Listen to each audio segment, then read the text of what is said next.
এই গাছটা মারা গেছে, থোকা পিঙ্ক কালারের যে পঞ্চমুখী জবা যেটা, সেটা মারা গেছে। তো এই জায়গাটাতে মোটামুটি এই গাছটা বসাবো। এই সাদা জবাটা লাগিয়েছি, ঠিক এরকম যে পিঙ্ক কালারের ছোটো ফুল ফুটেছে না, ঠিক এরকম টাইপের ছোটো গাছ লাগাবো।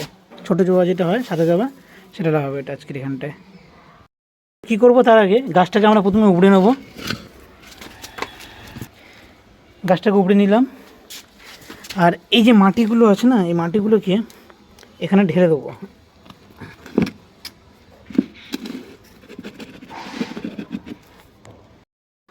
তো দেখুন মাটিটাকে বের করে নিয়েছি। এই মাটিটাকে একটু এখানে রোদ পাচ্ছে খুব ভালো মতন, তো রোদে দিয়ে দিলাম একটু। রোদে আপাতত শুকনো হোক একটু হালকা করে, ঠিক আছে? রোদে শুকনো হলে এটাকে লাগাবো। দেখুন আগের দিনকার তোমাদের গাছ দেখিয়েছিলাম না, যে ড্রেনেজ সিস্টেম ঠিকঠাক না থাকার কারণে গাছটা কিন্তু জল বসে মারা গেছে। তো ড্রেনেজ সিস্টেমটা কিন্তু মোস্ট জরুরি, কারণ এই ড্রেনেজ সিস্টেম ঠিকঠাক না থাকলে এই মাটিটা যদি এখানে আটকে দেয় না, তাহলে জলটা বেরোতে পারবে না। তো তার জন্য কী করতে হবে আমাদের, এমনটা খোলামকুচি নিতে হবে, তার দুদিকটা ফাঁকা থাকবে, এদিকটা ঢেউ খেলানো, তাহলে জলটা সব করে বেরিয়ে যেতে পারবে। এবং আমরা তারপর কী করব, আমাদের কাছে বালি নেই আজকে, তো বালি নেই, যার জন্য আমরা কী করব না, এই সমস্ত কিছু নুড়ি পাথর কাঁকড় আমরা এই সমস্ত জিনিসগুলো দিয়ে দিলাম, ঠিক আছে, যাতে জলটা কিন্তু সহজে চলে যেতে পারে। তো আমাদের মোটামুটি ড্রেনেজ সিস্টেম রেডি। এবারে আমরা আগের দিনে যে মাটিটা তোমাদেরকে দেখিয়েছিলাম যে শুকনো করে নেবো, দেখুন মাটিটা শুকনো হয়ে গেছে, ঝরঝর হয়ে গেছে। হাত বাছাই করে নিয়েছি একটু যে ময়লা টয়লাগুলো ছিল, এবং এর সাথে আমরা অল্প করে জৈব সার মিশিয়েছি। এখন আর সার দেবো না, কারণ এখন বর্ষা হচ্ছে, তো গাছ যে কোনো মুহূর্তে এটা হতে পারে।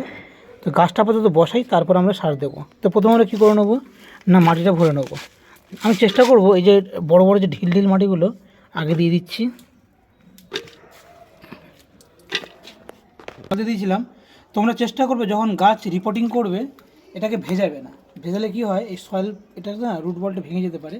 তো যাই হোক, একটা সুবিধাও হয়েছে, আমি এখান থেকে গাছটা বের করতে সুবিধা হচ্ছে ঠিকই, কিন্তু জলটা দেওয়াটা উচিত নয়, ঠিক আছে? এটা শুকনো রাখবে। দেখুন গাছটা বের করে নিয়েছি, এটা মাটি একটা লেভেল পর্যন্ত ভরে নিয়েছি। এই মাটিটা কতদূর পর্যন্ত রাখবে সেটা দেখবে, যে আমার এই গাছটার মানে টবে সবসময় এই লেয়ার পর্যন্ত আমাদের ফাঁকা রাখতে হয়, কারণ এখান থেকে আমাদের সার জল দিতে হয়। তাহলে গোড়াটা আরেকটু আমাদের উঁচুতে হবে, তাই তোরা একটু মাটি দিয়ে দিলাম, দিয়ে এবার চারপাশটাতে মাটি দিয়ে ফিল আপ করে দেবো।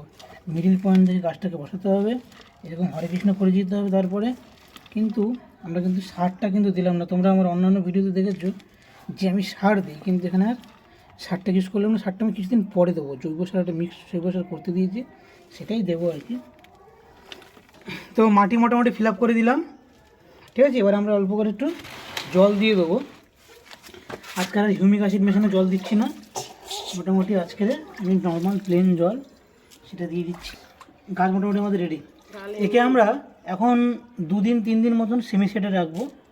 তারপরে দ্বিতীয়টা ট্রেস গেছে, তো শিকড়ে আঘাত খেয়েছে, তারপরে আমরা নর্মাল রোদে ফুল সানলাইটে রেখে দেবো। 6-7 দিন গাছটা ফুল সানলাইট থাকা মানে ব্যাপক হারে ফুল দেবে।